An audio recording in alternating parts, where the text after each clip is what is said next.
오늘도 주어진 오늘 하루를 살아봅니다. 하나님, 당신 앞에 부끄럽지 않았는지 다시 한번 돌아보는 아침이 되게 하시고, 오늘 하루는 하나님 앞에 떳떳하고 당당할 수 있도록 또 오늘 하루도 최선을 다하게 하여 주옵소서. 일상이 크게 변하지 않아도 이 일상을 지켜내는 힘이 오히려 가장 강력한 힘인 줄 믿사오니 우리의 하루를 무너뜨리지 않게 하시고 이 하루를 온전하게 살아가게 하여 주옵소서. 특별히 나라가 어수선합니다. 하나님, 이 급변하는 시기에 안정을 찾을 수 있도록 하시되 바른 안정을 찾게 하여 주옵시고, 우리 사랑하는 성도들과 다음 주에는 제주도를 다녀오려고 합니다.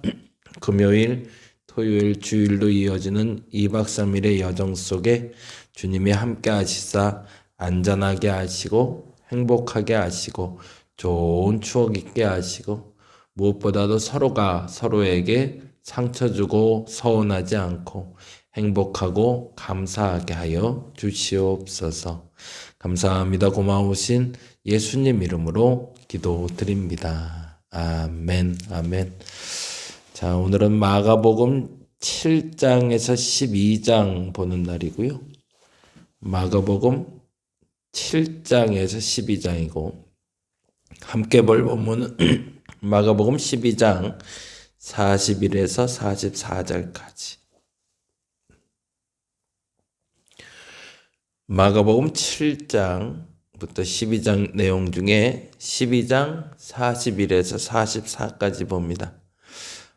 여러분 시간 되실 때마다 계속, 특히 속회 예배 드릴 때마다, 그리고 여러분 기도하실 때마다 한마디씩 꼭 넣어주세요. 시국을 위해서 기도할 땐 하나님, 우리로 시험에 들게 하지 마옵시고 다만 악에서 구하옵소서 라고 기도해 주시고, 그리고 특별히 다음 주에 우리 제주도 가는데 금토일 여정에 정말 은혜롭게 잘 다녀올 수 있도록 꼭 좀 기도해 주시는데, 날씨는 좋을 것 같아요. 감사하게. 그래서 지금 현재 날씨 아주 좋습니다. 그래서 날씨도 안전도 우리의 마음도 화창할 수 있도록 오랜만에 좀 스트레스 풀고 다 마음 편하게, 그래서 특별히 서로 간에 서운함, 속상함 없이, 그리고 좀 익숙하지 않았던 사람들은 좀 많이 친해지고 서로가 서로를 알 수 있는 시간 될 수 있도록 기도해 주시기를 부탁드립니다. 자, 마가복음 12장 41에서 44절 같이 한 목소리로 읽겠습니다.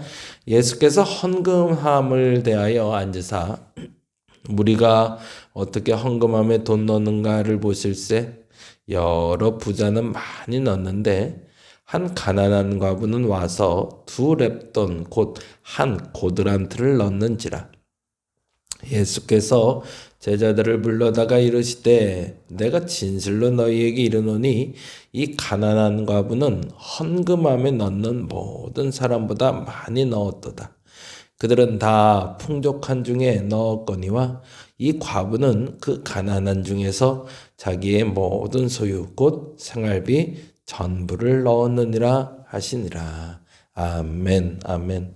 말씀드린 대로 오늘은 7장부터 12장까지 보는 날인데요. 먼저 7장으로 먼저 가보죠. 우리 7장으로 가면 외식 이렇게 적어주시면 좋을 것 같아요. 끊임없이 주께서는 세수를 새 부대에 라고 이야기하며 새 나라의 도래, 그 새 나라의 도래를 이야기하시는데, 그 새 나라는 하나님의 나라죠. 그 하나님의 나라는 하나님의 뜻이 실현되는 나라고 예수 그리스도께서 함께 하시는 나라입니다.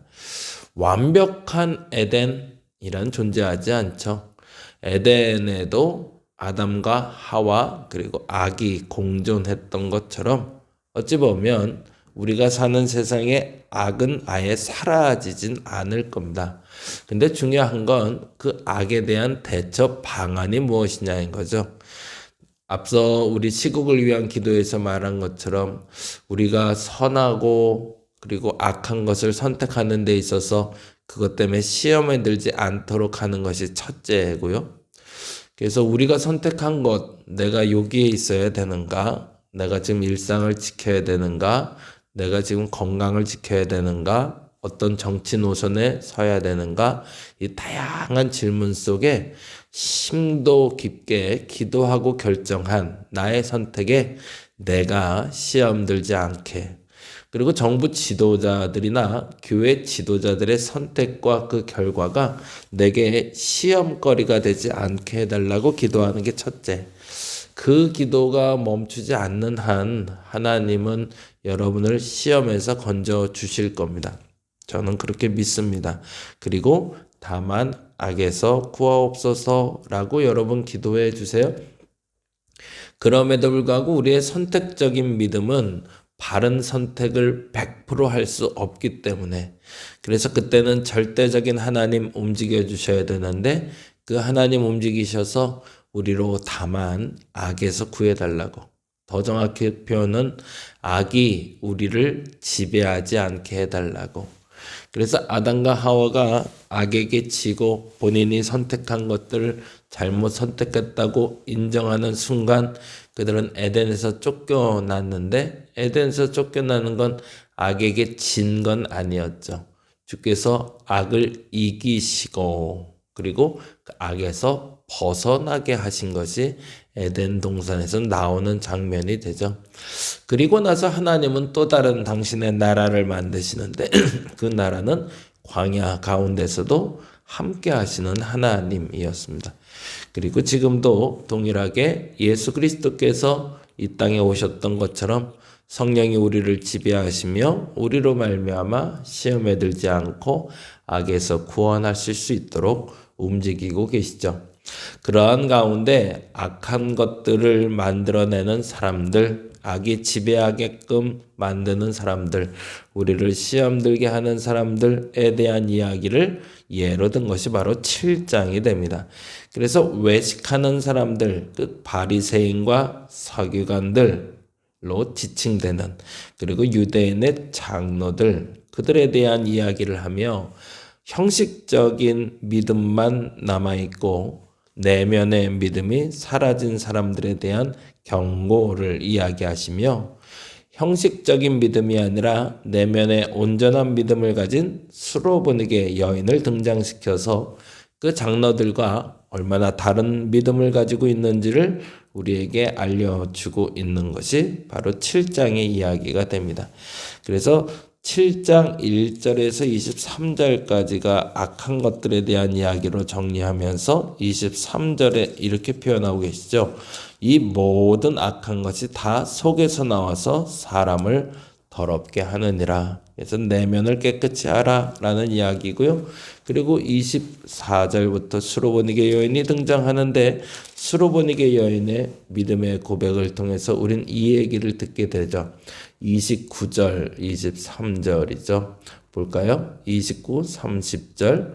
예수께서 이르실 때 이 말을 하였으니 돌아가라, 귀신이 내 딸에게서 나가느니라 하시매, 여자가 집에 돌아가 본즉 아이가 침상에 누웠고 귀신이 나갔더라. 무슨 일이 벌어진 거죠? 수로보니게 여인이 비록 비아냥거리는 이야기, 속상한 이야기를 들어도 그의 믿음을 지켰을 때 그 믿음이 그를 구원했다라는 얘기를 아주 명료하게 얘기하고 있죠. 외식을 통해서 믿는 믿음이 거창해 보이고 거대해 보이고 좋아 보일 수 있어도 그것이 진정한 믿음이 아니다라는 얘기와, 진정한 믿음은 작은 것에도 내 믿음을 끝까지 지켜나갈 수 있는 것이 진짜 믿음이다, 실제적인 내면의 믿음을 가져야 된다라는 얘기를 7장에서 우리에게 알려주고 계십니다. 8장에는 우리가 잘 아는 베드로의 신앙 고백이 나오는데요. 베드로의 신앙 고백은 지난번 마태복음 보면서 우리 외우자 그랬습니다. 마태복음 16장 13절에서 20절, 주는 그리스도시요 살아계신 하나님의 아들입니다 라고 외쳤던 베드로의 고백을 외우자라고 했고요. 오늘 본문 8장에서도 동일하게 베드로의 신앙 고백이 나오는데 29절에 다음과 같이 나오고 있죠. 29절 말씀 볼까요? 또 물으시되 너희는 나를 누구라 하느냐? 베드로가 대답하여 이르되 주는 그리스도 신이다 하매. 아멘. 그러면서 믿음의 고백을 하는 베드로를 우리는 등장하는 이 장면을 통해 우리의 믿음을 다시 한번 점검해 보는 시간 가졌으면 좋겠습니다. 그리고 9장으로 넘어갈까요? 이거 7장은 외식, 8장은 베드로의 신앙 고백, 나의 신앙 고백 뭐 이렇게 적으시면 될 것 같고요. 9장은 변화산 적어주시면 될 것 같아요. 변화산 사건과 연결되는 게 사실은 복음서에는 베드로의 신앙 고백과 그리고 변화산과 귀신 들린 아이를 데려온 아버지 이야기와 연결돼서 계속 반복해서 설명하고 있습니다. 아마도 이것이 큰 틀에서 이들이 설명하고 있었던 목적지일 수도 있고요. 아마도 그들의 기억 속에 남아있는 매우 중요한 사건이었던 것 같습니다. 변화산 사건은 여러분과 제가 너무나 잘 아듯이 엘리야와 모세와 함께 대화 나누시는 예수님을 만날 수 있고요. 그 예수님이 어떻게 변화되어 있고 변모된 그 모습을 보고 제자들이 어떻게 반응하는지를 통해서 천국 백성의 모습, 우리는 어디에 머물러야 되는가? 라는 질문을 던지게 되고요.